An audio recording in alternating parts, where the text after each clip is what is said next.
Всем привет, с вами председатель. И сегодня давайте поговорим про Пермь Великую. Как так получилось, что епархия в Перми уже была? Помните, ее приехал крестить Стефаний Великопермский, а князей в Перми еще не было. И церковь, по сути, в Перми и выполняла функцию управления. Правда, один за другим этих управленцев-епископов отправляли на тот свет. Поговорим про чудские копи, на которых и строились потом при Петре горнодобывающие заводы, про сепаратизм и проклятие памяти Перми, за которую боролись Новгород с Москвой, как за рынок и торговый путь в Сибирь. И почему город Пермь на европейских картах есть, а на наших нет. Поговорим про артефакты, так называемые чудские образки, или пермский звериный стиль, который очень напоминает скифский. Но у самих пермяков эти антропоморфные образки вызывали страх, и они их называли чертями. Сколько переплавили этих артефактов из серебра и золота, и представить невозможно. До нас дошла только бронза. А этим чудским образкам, как нам говорят археологи, более 1000 лет. Удивительно, и при этом мы совсем не имеем артефактов времен Ивана Грозного. У нас вся оружейная палата в так называемых посольских дарах, но это дары Романовым. Как будто Рюриковичам ничего не дарили. Обидно ведь. Дарите друзьям подарки. Не знаете, что подарить? Подарите Мазабрик. Это бесконечный фотоконструктор Мазабрик. Мазабрик полностью производится в России и за 2 года стал супер популярен не только тут, но и в 30 странах мира. Собрать можно что угодно. Орден, понравившуюся картинку или свою фотографию. Ведь, согласитесь, пазл со своей фотографией в магазине вы не купите. А если она вам надоест, разберите и соберите другую. В наборе есть все, что понадобится для создания картины. И чтобы ее собрать, нужно просто зайти на сайт и загрузить выбранное фото. И вуаля, получаешь инструкцию по сборке. Цветной набор Мазабрик Color уже с рамкой внутри. У меня набор S, но есть и другие размеры. Есть даже возможность объединить до 4 наборов в одну большую картину. Выбор, конечно, за вами, но мне кажется, в цветном наборе детализация лучше. Я вас уверяю, эта картина привлечет внимание и интерес. Она отлично смотрится в любом интерьере. Сканируйте QR-код или переходите по ссылке в описании, тем более, что по моему промокоду СНТ скидка 20%. С подарком определились, а теперь начинаем.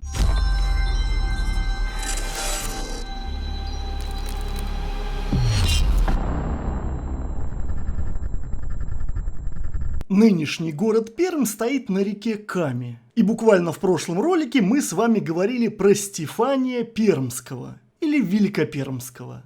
Но как-то так получается, что название Пермь, Пермский или Великопермский есть, а самой Перми нет. И потом мы знаем, что Стефаний Пермский шел на слияние Северной Двины и Вычегды. Что ж получается, Пермь раньше была там, так как до нынешней Перми, которая стоит на Каме, он не дошел. Просто нет таких данных. Если мы откроем, к примеру, атлас 1745 года, как нам говорят, это одна из первых карт атласов Российской империи. И тут вообще нет никакой Перми. Ни города, ни области, ни губернии. Есть Устюжский уезд, Сольвычегодский уезд, Кайгородский уезд. И если на других картах, в том числе и карте Ремезова 1700 года, мы бы увидели надпись «Пермь Великая», то в атласе 1745 года написано вообще «Вотчина господ баронов Строгановых». Вообще удивительные бароны.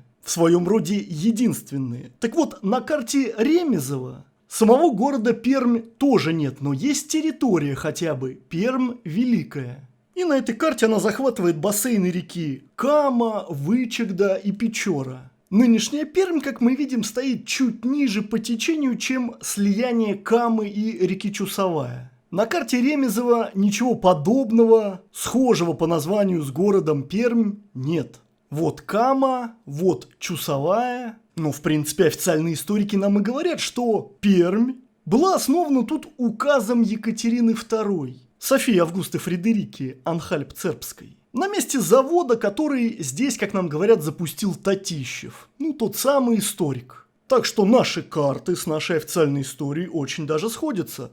Но если мы посмотрим европейские карты, то на них мы увидим город Пермь, город Пермь Велик, Вот, например, карта Дженкинсона 1562 года. Это тот Дженкинсон, который был представителем московской компании, которая была английской торговой компанией. Я делал серию видео, как, собственно, Англия открыла у нас и первый монетный двор, и выпускала деньги. Подсказка на эти фильмы всплывет у вас в правом верхнем углу экрана. Так вот, на его карте город Перм-Велик стоит на реке Вычегда, куда, собственно, и приехал Стефаний Пермский крестить и обучать грамоте зырян. А территория вокруг этого города названа Пермия. И то же самое на моей любимой карте Гесселе-Герица. На реке Вычегда в области Пермия стоит город Перма-Велик.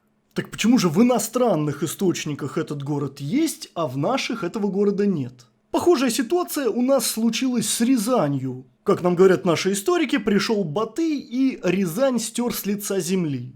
Так что все рязанцы, видимо, те, кто остались в живых, подпоясались, собрали свой скарб и рядышком построили новый город, Переславль-Рязанский. Но на многих картах мы видим, что есть город и Переславль-Рязанский, и Рязань. И это опять же противоречит нашей истории. Как, собственно, и с Пермью, и с Вяткой, которая, как нам говорят, вообще не Вятка, а город Хлынов. Почему это так, какие здесь тайны, я вам обязательно расскажу в этом видео. Но вначале нам нужно понять, из-за чего же это случилось. В прошлом видео мы с вами говорили, что Стефаний Пермский или Великопермский едет на слияние рек Северной Двины и Вычегды для того, чтобы сеять разумное, доброе, вечное, нести Слово Божье. По факту это оказывается обычным крестовым походом, где со Стефанием, скорее всего, шло московское войско, поэтому он так легко уничтожал святилища, капища, идолов. А если сказать шире, просто уничтожил культуру пермских народов и навязал им свою. Такая обычная христианская экспансия. Из видео в видео я хочу вам донести свою идею терминов «сия Руси», что этот термин изначально был церковным термином. А церковь на нашей земле, как вы знаете, греко-католическая. Именно византийский патриарх и византийский император указами назначали митрополита Киевского и всея Руси, но который уже проживал в Москве. Сам Константинополь, Византия тоже находилась под влиянием генуэзцев и венецианцев. И великий князь Московский, в данном случае Дмитрий Иванович Донской, ведь Стефаний Пермский идет крестить Пермь именно в то время, когда и случается наша знаменитая Куликовская битва. И вот великий князь – это воевода церкви, греко-католической, византийской. И никак не наоборот, наверху стоит церковь, а под ней уже великий князь. И это иерархическое управление очень хорошо просматривается как раз в той же Перми. Куда отправляется Стефаний Пермский? В 1383 году образовывается уже так называемая Пермская епархия. Епархия по-гречески область, провинция. И Стефаний становится первым епископом в этой епархии. Епископ по-гречески смотрящий. И видите, какой парадокс. Князей в этих землях нет, или мы про них просто не знаем. А всем управляют как раз епископы греко-католической церкви. Первый великопермский князь, которого мы знаем, это Михаил Ермолаевич. А это спустя 70 лет после образования Пермской епархии. Вы понимаете, что прошло 3 поколения. И как я думаю, вот этот вот пермский князь, воевода церкви, был выходцем из армии, с которой пришел Стефаний Пермский. Например, его прадед, дед и отец были сотниками. И они, по сути, здесь обосновались. Именно поэтому нам и говорят, что Михаил был из Пермской земли. Конечно же, сюда пришел его прадед. Но наши историки делят Пермь тоже на 2 части. Пермь Вычегодская и Пермь Великая. Одна стоит на Вычегде, другая на Каме. Причем за эту Пермь сражается Москва и Новгород. И это не считая того, что все они находятся под так называемым татаро-монгольским игом. А я ему говорю, не было никаких монгол-татар. А он мне садись 2. Да, историк, конечно, из тебя не получится, но, может, это и к лучшему. Сейчас более актуальная сфера IT. Даже Путин дал указ всячески поддерживать IT-отрасль. И начать свой путь в IT с детства помогут онлайн-курсы для детей от 8 до 17 лет на образовательной платформе Geek School. Особенно рекомендую обратить внимание на направление разработка игр. За компьютером ваш ребенок может не только играть, но и сам создавать целые миры. Проводить время с пользой, обучаясь тому, что действительно интересно. В Geek School над программами работает большая команда специалистов, а преподаватели – действующие IT-специалисты с большим опытом преподавания, которые доносят актуальную информацию простым и доступным детям языком. Уроки проходят в вебинарном онлайн-формате в группе до 12 человек, и внимание уделяется каждому. Ребята участвуют в викторинах, командных соревнованиях, от которых их за уши не оттащишь. А через 1,5 месяца ваш ребенок вас удивит. Он создаст первый прототип игры в Roblox, Minecraft или Scratch. Занятия проходят 1-2 раза в неделю по 90 минут. Ребенок не устанет, плюс нет обязаловки по домашнему заданию, все по желанию. Оплатить обучение можно по подписке, всего 5500 рублей в месяц. Кроме того, оплатить можно материнским капиталом, а также получить налоговый вычет 13%. Курсов в Geek School много, и каждый ребенок может выбрать то, что ему наиболее интересно. А если пока не может определиться, есть бесплатное пробное занятие, где преподаватель подробно обо всем расскажет и покажет. Переходите по ссылке в описании или по QR-коду на экране и откройте своему ребенку мир диджитал профессий. Так почему же Москва с Новгородом борется за Пермь? А потому что Пермь – это и есть ворота в Сибирь. И что удивительно, сначала Пермь была на Вычегде, где волоком в Печору и по морю, оплывая Уральские горы, входили в Обь. А потом Пермь переместилась на Каму, где уже через Чусовую, можно сказать путем Ермака Тимофеевича, проникали в Сибирь. Заметьте, что и сейчас Пермь – это некий портал за Уральские горы, только железнодорожный портал. Может, слово Пермь, Парма и переход за камень как-то и связаны, просто мы этого не знаем. Нам говорят, что на финно-угорском языке Парма что-то вроде «дальняя земля». Но мы не будем сейчас в это углубляться. В исторических источниках, в летописях совершенно нет никакой информации, что на Пермь ходили войска из Москвы или из Новгорода. Есть сообщения о новгородских ушкуйниках, что через Каму в Волгу они добирались до Булгура, ну и по дороге пограбили пермяков. То есть в нашей истории, которую нам написала церковь, захват Перми Великой был абсолютно мирный, дружелюбный. Пришел Стефаний Пермский,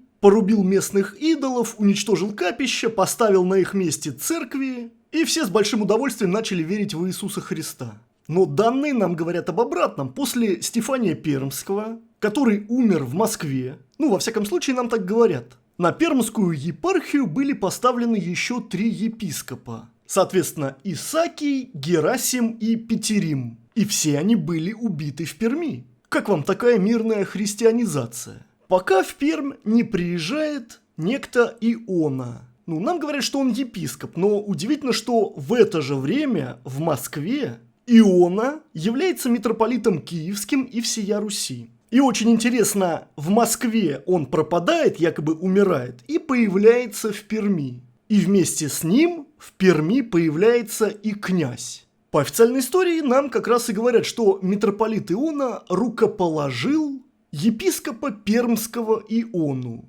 А избран он был из простых иноков. То есть, понимаете, нигде ранее этот будущий епископ Иона не был зафиксирован. Он не был игуменом Чудского монастыря, как тот же Петерим. Он был простым иноком. Но это как из рядовых стать сразу генералом. Ведь в церкви, соответственно, есть своя иерархия. Епископа не могли назначить из обычного инока. Перед епископом стоит еще архимандрит, игумен, иеромонах. Но, видимо, достойных не нашлось. Кстати, митрополит Иона был последним митрополитом Киевским и всея Руси. Следующий митрополит Феодосий становится митрополитом Московским и всея Руси. А что случилось? Может быть, Киевская митрополия закрылась? Нет. Просто Константинополь захватили османы, а этому еще предшествовал Ферраро-Флорентийский собор, что в итоге выльется в Брестскую унию и принятие Киевской митрополии католической веры.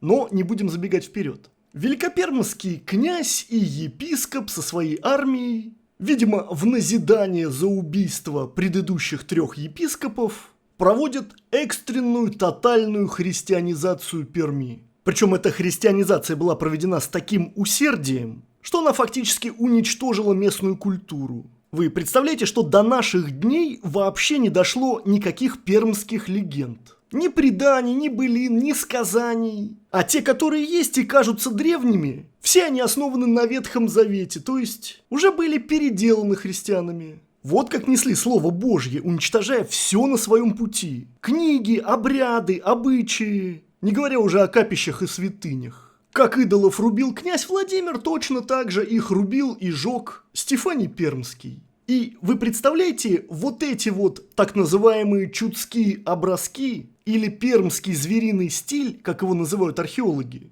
при находке у местных крестьян вызывал страх. И это в начале 19 века, то есть местные крестьяне-пермяки не отождествляли себя с этой культурой. Эта культура для них была чужая. И вот эти вот антропоморфные изображения человека-лося, всевозможных других чудо-зверей они называли чертями. Как вы думаете, а кто им сказал об этом, что это и есть черти? Христианские просветители, кто же еще? Тут есть два варианта. Либо это действительно не их культура, либо их культуру просто стерли из памяти, уничтожая книги, обряды, идолов, капища и так далее. Но что интересно, массовость этих находок в Приуралье в том же 19 веке была просто колоссальная. Местные крестьяне предлагали купить проезжавшим мимо вот эти вот бронзовые фигурки на вес. По 5 рублей за ковш. Во всяком случае, так об этом пишет российский этнограф Петр Багаевский. И это в 1915 году. Есть целый каталог профессора Спицына «Шаманские изображения» Русского археологического общества 1906 года издания. Давайте ссылку на него я оставлю внизу в описании под этим видео. И также выложу у себя в телеграм-канале, где мы можем обсудить эти образки. Если серебряные и бронзовые фигурки просто переплавляли, используя в качестве подарков или оплаты, то бронзу вроде бы выкинуть жалко, но девать тоже некуда. Этих находок очень много и в Пермском краеведческом музее, и в том же историческом музее в центре Москвы. И они поразительно похожи на так называемые скифские изображения. Что нам говорит об одной и той же культуре по обе стороны Уральских гор. Правда, это все датирует какой-то древней древностью. Хотя сохранность этих предметов намного лучше тех же артефактов времен Куликовской битвы. А разница в датировках между ними более 1000 лет. Хотя самим артефактам Куликовской битвы более 600 лет.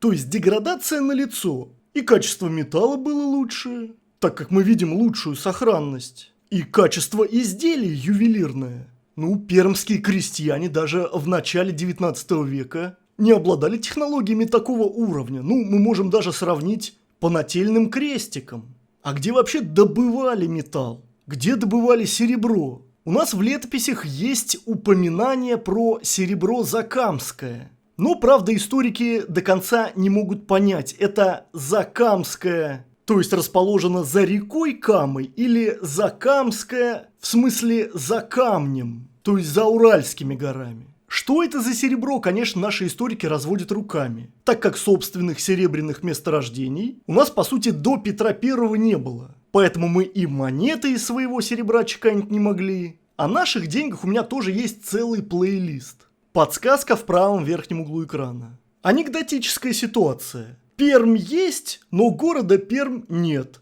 Серебро есть, но добывать его неоткуда. И вот это вот серебро якобы скапливалось в Перми из Ирана, из Персии. Они меняли его на пушнину. Вот такое вот объяснение закамского серебра у наших историков. Но что удивительно, все наши уральские заводы, горнодобывающие, металлоделательные, были выстроены на так называемых чудских копьях. Ну, если можно их так назвать. То есть на старинных шахтах какой-то прошлой цивилизации, которая здесь жила. Которая в конце концов и усеяла все эти пермские земли, и не только пермские, серебряными, золотыми и бронзовыми украшениями. Опять налицо какая-то деградация человечества. То есть более 1000 лет, как нам говорят, на этих местах уже была добыча руды и металлургия. Потом она куда-то пропала и появляется у нас только во времена правления Петра I. Да, конечно, у нас руду железную добывали, но не в таких количествах и не таким способом. И так получается, что из нашей истории прям взяли и вырвали какой-то важный кусок. И ведь это не только связано с металлургией. То же самое и кирпичная технология. Обжигали кирпич, или так называемую плинфу, делали здание, потом про кирпич забыли, а потом спустя 1000 лет опять вспомнили. А наши источники исторические описывают только историю церкви. У нас нет истории технологий, истории экономики, истории логистики. Нет, у нас только какой поп какого попа сменил. Какого признали святым, какого мощи обрели, на какой день какую церковь поставили. У нас даже архитектура осталась и то только одна церковная. У нас совсем нет гражданской архитектуры. Я уж не говорю домонгольской. Даже 16 века нет.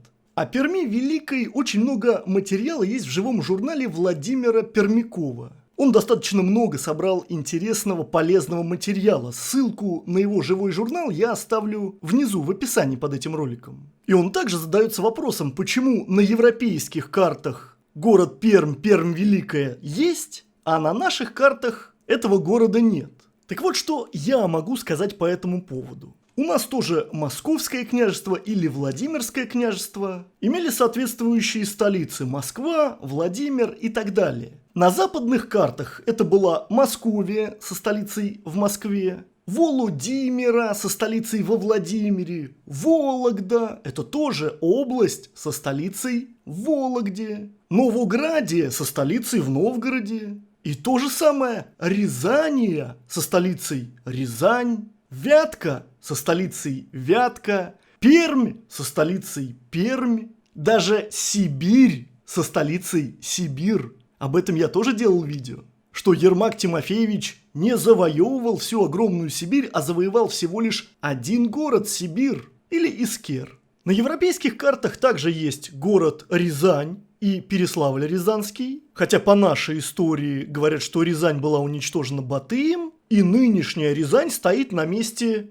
Переславля-Рязанского, а старая Рязань находится где-то неподалеку. То же самое у нас с городом Вятка. Есть река Вятка, есть Вятская провинция, если смотреть атлас 1745 года. Но если на 28-й странице этого атласа взять крупный план этой карты, то мы увидим уже Хлыновскую провинцию или Хлыновский уезд с городом Хлыновым. То же самое на карте Ремезова. Река Вятка и город Хлынов. И то же самое с городом Пермь. На европейских картах есть и Рязань, и Переславль-Рязанский, и город Вятка, и город Пермь-Велик. Как же так получается? А получается это от латинского термина «damnatio memoria» – проклятие памяти. Помните, как Екатерина II после так называемого крестьянского бунта Емельяна Пугачева предала забвению Яицкий городок, яицких казаков и вообще реку Яик, переименовав в Урал, в уральских казаков и в Уральск, соответственно. Я уж не знаю, как сейчас Казахстан переименовал этот город по-своему. И я уверен, что то же самое забвение памяти, damnatio memorial, постигло Пермь Великую, Вятку и Рязань. С чем это связано конкретно, в нашей истории, к сожалению, не описывается. Ну, потому что церковь, собственно, и писала нашу историю. Но, скорее всего, эти города восстали. Ну, а разве можно восстать против чего-то хорошего? Ведь христианская церковь сеяла светлое, доброе, вечное. Как же можно против этого восстать? Поэтому пришлось стереть из нашей истории не только восстание в этих городах, но и сами города. Когда это было? Вот это хороший вопрос. Возможно, в Петровское время, но я почему-то склоняюсь больше, что это было во время правления его отца, Алексея Михайловича Тишайшего. Если вспомнить тоже Соловецкое сидение или восстание Соловецкого монастыря, которое длилось почти 8 лет. А Соловецкий монастырь, Соловецкие острова, видимо, были сильно почитаемы, чтобы вот так вот взять и вычеркнуть их из нашей истории, как ту же Рязань или Вятку. Но до Соловецкого восстания, до правления Алексея Михайловича мы еще дойдем. Как вы видите, в последнее время я стал соблюдать хронологию и не перепрыгивать с 14 века на 18 и обратно. Если вам нравится такой формат поэтапного разбора нашей истории, то поставьте большой палец вверх и обязательно напишите об этом в комментарии. А у нас жаркие весенние деньки – это звездный час для русской одежды .рф предсельмак и наших льняных изделий. Ни одна ткань не создаст вам таких комфортных условий, как лен, а качество льна в нашем магазине проверенное. Рубашки, косоворотки и ставшие популярные в преддверии праздника Победы гимнастерки разных оттенков прекрасно комбинировать с хлопковыми легкими джоггерами или карго, очень удобными брюками с отличной посадкой и множеством карманов. Запросто создавать льняные костюмы белые, черные, однотонные или контрастных цветов. Для этого прекрасно подходят рубашки с капюшоном, которые идеальны и с классикой, и с льняными брюками, и шортами. Льняные рубашки и брюки очень популярны у женщин. Не говоря о возрастающем интересе к платьям из натурального льна, ведь лето впереди. Дачный сезон открыт, а какая дача без спортивного костюма? Потеплее песочные, а полегче серые и, конечно, черные. Все одинаково полезные для здоровья, но только у шелка есть право называться второй кожей. В предсельмаге мы постарались сделать шелковые рубашки максимально доступными. Огурцы на черном фоне из натуральной шелковой туали или белый женский шелковый батник. Рубашки замечательно сочетаются с нашими брюками и сделают любой образ торжественным. А шелковые пижамы, мужские и женские, твердый залог хорошего сна и просто замечательный подарок. Посмотреть, потрогать можно в московском шоуруме на Земляном валу 7. Или купить идеальный подарок вне времени и моды, прекрасную душегрейку из оригинальных павлопосадских платков на меховой или облегченной льняной подкладке. В комплекте с удивительными сумочками из того же платка. А по желанию и сам платок приобрести по символической стоимости и в праздничной упаковке. Всегда ждем вас в интернет-магазине русскаяодежда.рф предсельмак. Прекрасная возможность порадовать близких и друзей полезной и оригинальной одеждой, а подарок приурочить к великому празднику.